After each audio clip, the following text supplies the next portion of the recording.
I recently did a video that showed you how to make one of these Valentine's cards. This is the extended version of the video that shows you how to make all three of the Valentine's cards.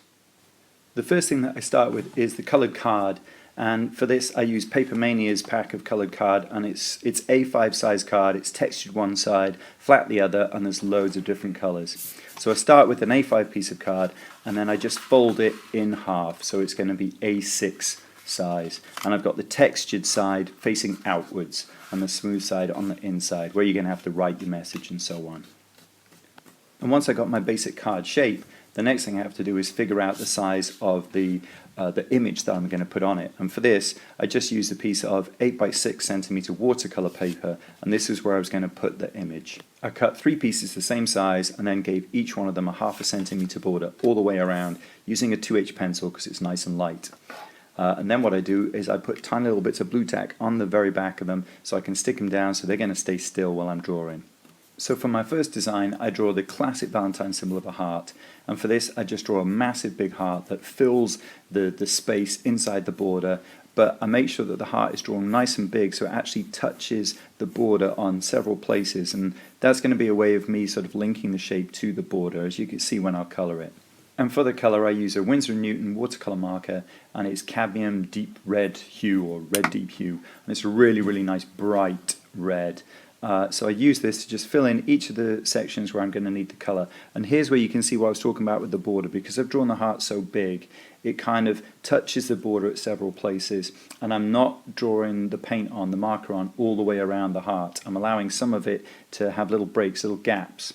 I use a size 4 round brush to add the water with, and with watercolor markers like this you just need to put on a bit of water and just move it around with that brush, and if you just keep moving it around, by the time you're finished and it dries, it just looks like regular watercolor. It's no problem. The gap in the middle is just so that I get a lighter shade of red towards the center, and I get darker red around each of the edges. And as usual, I'm doing a couple of things here. I'm working from top to bottom so I won't smudge my own work. And I'm also doing the small bits first, so just in case anything goes wrong and I haven't quite figured out how to use a watercolor marker yet, the mistake will be a small one and perhaps easy to change. So here you can see I'm putting the marker on both sides of the bottom, and you should be able to see the shape of the heart. And just like at the top, I'm deliberately only putting the marker around the edges. I'm leaving the center of that paper white.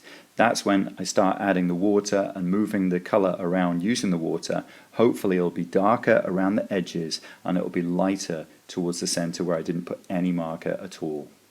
And here what I do is I just use a little bit of clean water, go back to the jar, get it loaded with clean water, and just drop clean water into the center of that section, and I'm hoping that that will spread outwards and will give me a really nice kind of effect later on where it's lighter in the middle and darker on the outside. When I do this side, when I start adding the water and moving the paint around, I then get some clean water on the brush and I put that brush right into the center and work outwards from the center towards the dark edges. So I do it slightly differently. So while that one is drying, I can then move on to my second design, and I'm using hearts yet again here, but this time I'm trying to do something different. So I try and squish a really big heart into just the left hand side of the border of the frame that I've made. So you can see I'm just squishing it over so it's a very tall and thin looking heart. And then what I do is do a little sort of cascade of smaller hearts taking up the right hand side here. So I'm just drawing them from the bottom upwards because I want at the bottom them to look as though they're sort of falling off the bottom of the frame, whereas at the top I want them to be smaller, as though they're just beginning to fall, almost like snowflakes. And then I just start adding the red marker, exactly the same as I did before, into the small areas first of all. And because this is a sort of two halves kind of picture, I'm definitely tackling the left-hand half first of all, because the right-hand half's got a lot of red there. It's a big wide area to paint, so I'm just leaving that one, getting this bit done first. So I add the water exactly as I did before, moving around the marker color on the paper, and also using the same technique of doing lots of red around the outside edge and leaving that center of each of the shapes a sort of paper white. So hopefully that'll end up looking paler, and the outer edges, the border, will end up looking darker when it dries. And I'm using Winsor & Newton's very own watercolor paper here. Nothing super special, just their regular artist watercolor paper to get this done, and it seems to work fine with the markers. No streaking, no staining. So as I move on to the red hand side, you can see I'm using a lot of red here. So I decide what I'm going to do is I'm going to outline stuff and give everything a red glow. So I outline the very edge of the border, and then I decide I'm going to outline each of the smaller hearts as we get up into the area that I'm going to make lighter, because I'm going to try and make it light at the top and then darker red towards the bottom. So I'm outlining those hearts so they'll show up nicely in the light area.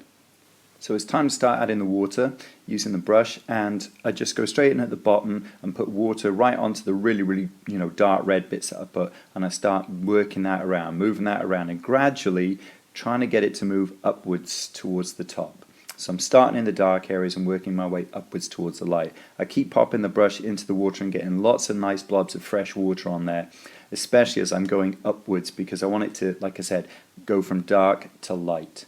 So at this point, you've got more fresh water on that brush. I'm going around the outline edge of that heart, and I'm beginning to, make it sort of like a graded wash. It's dark, and I'm just gradually, hopefully, getting it to get lighter as it goes towards the top. And it's the constant brush into the jar to get extra water on there that helps dilute that color and make it lighter all the way to the top. And the other thing that I do is I just go around the edges of those hearts where I did that outline in red, just so that it won't be a really strong line. It will sort of bleed into the water and make it sort of like a fuzzy glow kind of effect. And all I'm doing here at the top is I'm just going on the border that I drew earlier, and I'm just again working that with the water and working it back into the rest of the picture. So again, that will have a kind of a fuzzy edge to it. And apologies for the camera wobble here. The arm that supports my camera was leaning on my desk and I didn't realize it. So while that one is drying, design 2 is drying, it's time to do design number 3. And for this one I thought, oh gosh, I'm going to use a heart again, but again I'm going to try and do something a little bit different. So I thought I'd make it a shorter, fatter heart that only connects to the border at the bottom, and the rest of it is going to be dark to light patches of the watercolor once I get the marker on. So you can see there's the marker, we've got those light areas towards the center, and I blob clean water straight into the center and start working it outwards into the corners and the edges of the red that I've done. And like I said before, it's just hoping that it'll have that kind of slightly dark to light. As you can see, it's actually shown up quite well there. It's got sort of light patches in those 3 centers, and you can see the shape of the heart really well. I could have done each one of them a very flat, even red, but doing it this way just gives it a bit more variety. So there's all 3 of them dried out, and they're strong red and white, very stark contrast kind of designs. But that's not quite enough. I wanted to do some stuff extra with them. So I go back to design number 1, and I grab myself my white Posca pen, and I'm going to put a pattern into the background, the red background of this one, using the white Posca pen. So I decided to do a swirl, a simple swirl pattern. It's a nice, soft, curving kind of pattern, just right for a Valentine's card, nothing too harsh. So I start using the Posca pen and going over the red, just doing basically random swirls. I'll do a swirl and then I'll curl another one off of it, either towards the right or to the left. What you can see me doing on that little bit of paper on the right hand side though is because it's a paint marker, it picks up some of the color from the watercolor onto the nib, and instead of being a white line, it gets pinker and pinker and pinker. So what I decided to do was just have a scrap bit of paper next to me, and after I'd done each swirl or maybe a couple of swirls, I would just wipe the nib, try and clean the nib on that scrap piece of paper so it was staying as white as possible. So I had a nice contrast of white lines on the red background. The other thing that I'm doing is I'm trying to keep the swirls away from the edge, so I'll keep that nice red, dark red outline all the way around. And the other thing is, I've got to be honest here, you can tell it's a little bit faded. It's not a really bright white at the moment. So after I'd gone and done the swirls all over, I did go back over it with the pen, give the pen a really good shake, and do kind of a second coat so that they were a lot brighter a white color. So that was design number 1. Design number 2, I use another Posca paint pen, but this time I use a pink Posca paint pen, and for this I just decided I wanted to make those hearts cascading down on the right sort of more into the background, so that the white heart on the left jumps out at you more and stands out more. So I thought the way to do that is to fill the hearts in on the right hand side so that they recede a little bit and go back into the background and are not such a strong design in your face, because they're like white on red at the moment. So that's all I do with the pink pen here, nothing too fancy. I'm just using it to fill in those hearts with pink. And because I'm trying to keep my designs really nice and simple, really nice and accessible, that's as far as I go on design number 2. So on to design number 3, even simpler. I don't even use a Posca paint pen here. I just use the watercolor marker and use it almost like a drawing with a felt tip pen to just put some outline heart shapes into the image. Just as simple as that, varying sizes, and I just made sure that that one up on the top left overlapped and cut into the heart a little bit. So there you go, that's all 3 of my designs pretty much done and finished. I'm not going to mess with them anymore, I'm going to keep them that simple. So now the next thing that I need to do was to stick them down on their pieces of card. So I size up design number 1, and then I get myself a little palette and I put in some clear PVA glue made by Pritt.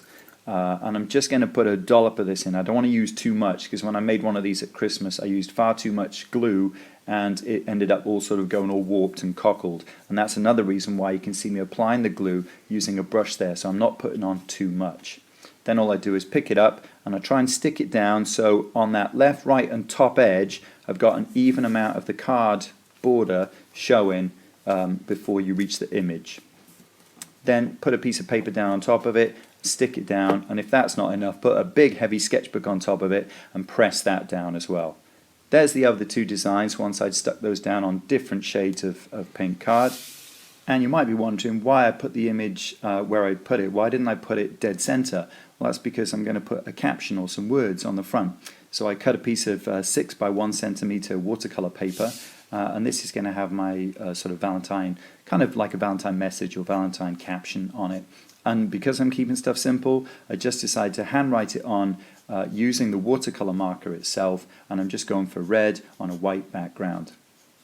And because the word doesn't take up all the space, I just have to put 3 little dots at the end there to make it sort of fill the space, because I want it to be 6 by 1. I want it to be the exact same width as the image above it. So then I figure out where it's going to go, and again I get a brush with some clear PVA glue on it, and I just brush a little bit of that on the back of my caption, on the back of my word, and then flip it over and I stick it down on the front, and I try and make sure that I stick it closer to the image than the bottom of the card. There's no massive reason for me doing that, I just think it's going to look a bit more visually pleasing if I place it closer to the image. And then to make sure it's stuck down, I just grab a piece of clean scrap paper and gently put it down on top and gently press it down so it's going to be stuck in place. And that's pretty much design 1. So on to design number 2, and I've got the image stuck on that nice kind of magenta pink kind of background, and for this one I'm going to do a bigger caption, so I just cut a larger piece of card, which is I think it's 6 by 2 centimeters, and I just get the watercolor marker and I just do a red kind of boxy border all the way around the inside. And because my idea is to write on top of this coloured box with one of the Posca paint pens, I want it to be nice and pale and I want it to be nice and light. So I want to use the pink pen on top of this one. So I'm going in with lots of water, and as you can see there's not a lot of watercolour marker colour there, but it does work really well with the water to give you that kind of nice red. It's too dark at the moment, so what I decided to do is I decided to blot it. So just grab myself a clean piece of tissue paper and I just gently dab that tissue paper towards the center, and I just dab it 3 or 4 times, so I'm going to have that red edge and then a really light pink middle bit. So when it dries, that's what it looks like. Nice and faded and pale and just a little bit red around the edges. Now what I'm doing that I didn't do before is I'm marking the middle, so I know where the middle of the word that I'm going to use here, which is Valentine, I know where the middle of that word has to be so I can get it spaced out correctly. And that's why you see me start with N, because N is the middle letter in Valentine. So what I'm doing is putting the N in first, and then I know I've got Tine to the right of it and Veil to the left of it. I hope that makes sense. Also, it helps me, having put in N first of all, I can make all my other letters the same height as that N. And because N went straight in the middle, I should be able to space out the word Valentine so it fills the entire box and I haven't got too much space or run out of room to fit the letter in. It might seem like a bit of a kind of a fussy way of doing things, but I do a lot of my hand lettering this way. I find out where the middle is and I work from the middle either outwards to the left or to the right or both. In order to make the word fit, because there's nothing that I hate more than when you're doing hand lettering and you're ending up with a big gap because you've done it too small, or you do your letters way too big and you end up being able to fit on Valentine and you're like, oh, I've got no room for the N and the E. It's really frustrating. So that's why I measure out the center. So that's the caption for design number 2 done. Then I had to move on to doing design number 3. So got the image there stuck on a nice pink piece of card, and I'm going to do a bigger, thicker caption on this one as well. I'm looking to include more words than just Valentine. And I want to do it white on red. So this time I'm using a lot more of the watercolor marker because I want the kind of box that I'm going to write my letters in to be very, very red, because I want to use the white Posca pen on here so it stands up really, really well. So lots of watercolor marker and lots of water on top of here, and I'm just blending it around. And I use a synthetic brush because I've just found that a synthetic brush is better for mixing watercolor marker with water on the paper than a nice posh brush like a sable hair or squirrel hair, you know, your traditional watercolor brushes. I find a synthetic brush just works better to mix and blend on the paper. So there's my background, and again I've marked it where the middle is, so I know I've got to try and get my captions and my words, you know, spaced out correctly. So I've decided to go with Be My Valentine this time, so now I've got to put my to the right of the center and B to the left of the center. So that's what I'm currently trying to figure out how to do and get things pretty much the same heights. Because the amount of use of the ruler is just for me to just do that middle bit. I don't want to be using a ruler to space out everything and having to put lots of little pencil guidelines on, because they're difficult to rub out afterwards without you taking a bit of the watercolor paint off with it. So there you go, just like before, put the N dead center. So now I've got time to the right and I've got veil to the left. And every single time I say that, I've got that Steelers Wheel song stuck in the middle with you going through my head because of to the right of me, to the left of me. But luckily for you, I don't decide to sing it.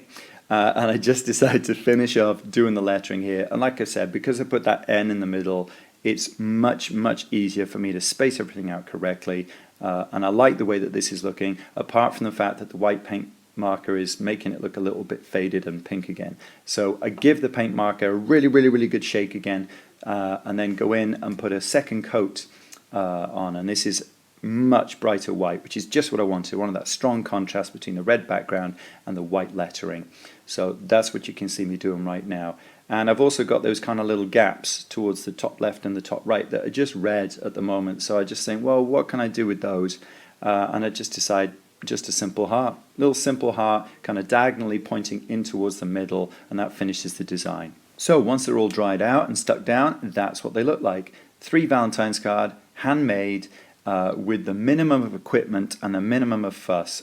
I hope you found this useful or helpful if you're making your own Valentine's cards or any other kind of cards at all. And if you did, you might want to check out some of my other videos, and you might want to even subscribe so you don't miss any future videos. Thanks so much for watching.